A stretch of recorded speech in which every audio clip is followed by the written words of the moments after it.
Hello there, how are you? I'm Larian Haddock here with another episode of the free game Retrospective here on Bearded Budget Gaming. Well, this week is a game I wasn't going to cover yet. I intended to cover Farming Sim 22, but due to issues with getting it to run comfortably, getting 4 hours of smooth gameplay, then just lag. Oh well, onwards and upwards. This week, we're looking at the reboot of a classic franchise. Developed by Crystal Dynamics and published by Square Enix, let's light a torch, prepare the bow, and have more wounds than you can shake a stick at. Let's jump into Tomb Raider, Game of the Year edition. Because it's all about Lara, isn't it?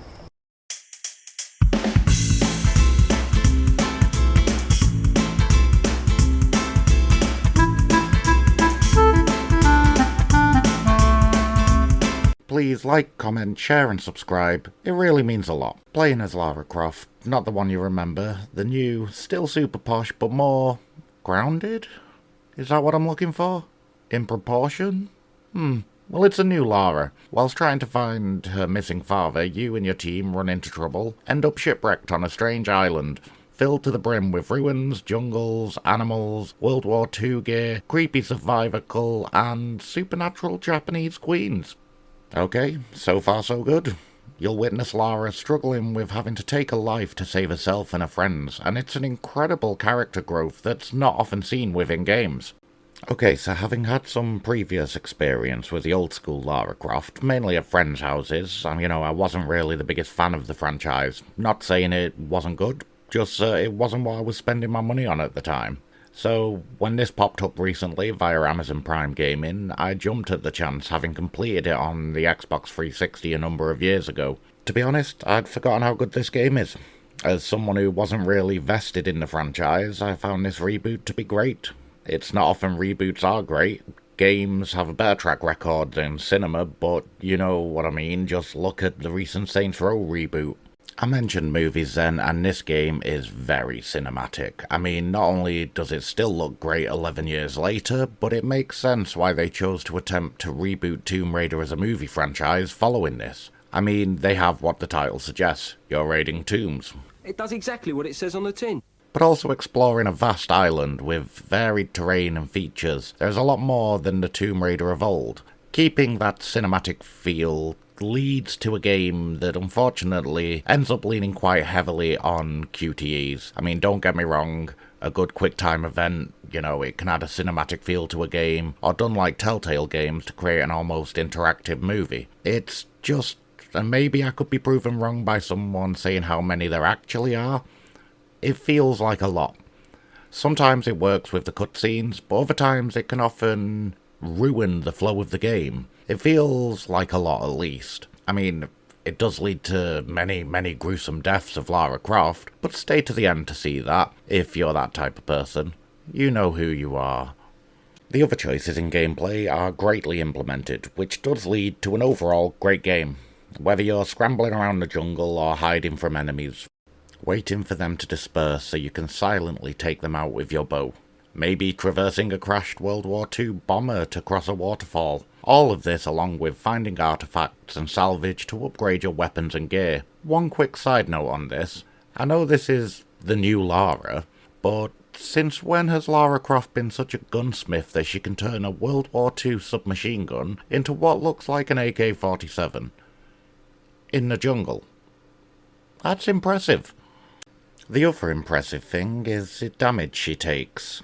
God damn, Lara's gone through more damage than James Bond in Casino Royale, John Wick, John McClane in all the Die Hard movies, including the ones we don't speak about, combined, and all whilst grunting like the female equivalent of Hugh Jackman's Wolverine.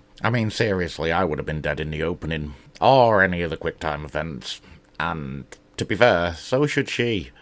She should have died many times over. It does often lead to Lara feeling a bit more like a wrestler than a protagonist. She gets launched, bounces off multiple hard surfaces, sells it, and then gets up and you're drawing your bow like nothing happened. The overall level design is fantastic. Gameplay flows really nicely most of the time. It feels like a long movie. Don't get me wrong, massive props to the locals for painting white most of the places that I can jump to. How nice of them. You can also often figure out where the QTEs are coming from, but sometimes they just seem to appear out of nowhere. The brutality isn't just left for Lara's deaths, but also in her killings. The girl's got a pickaxe and knows how to use it. She even gets her own Arnie rise out of the liquid.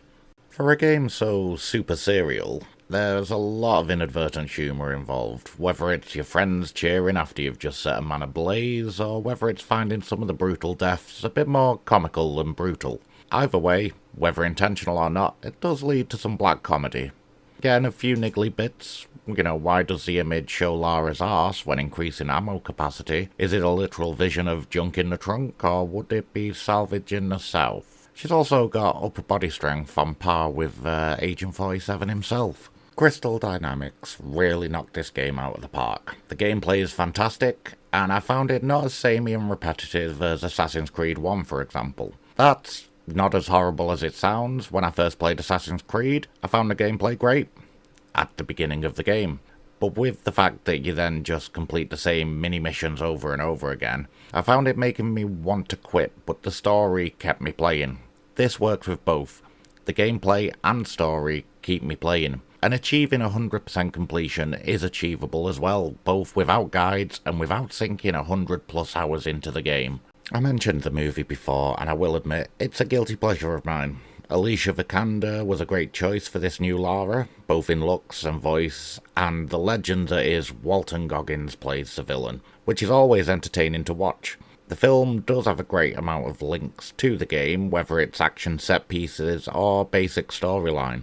In a world where video games adaptations have generally been awful, this is not as bad as it's made out.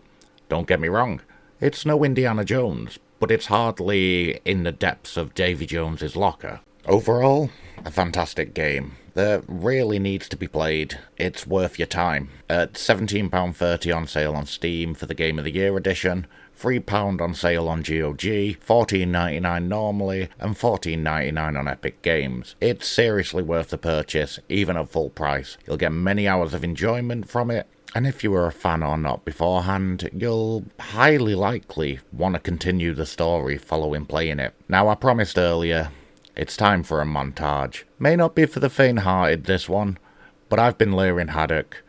Catch you next time. Now enjoy the many brutal deaths of Lara Croft.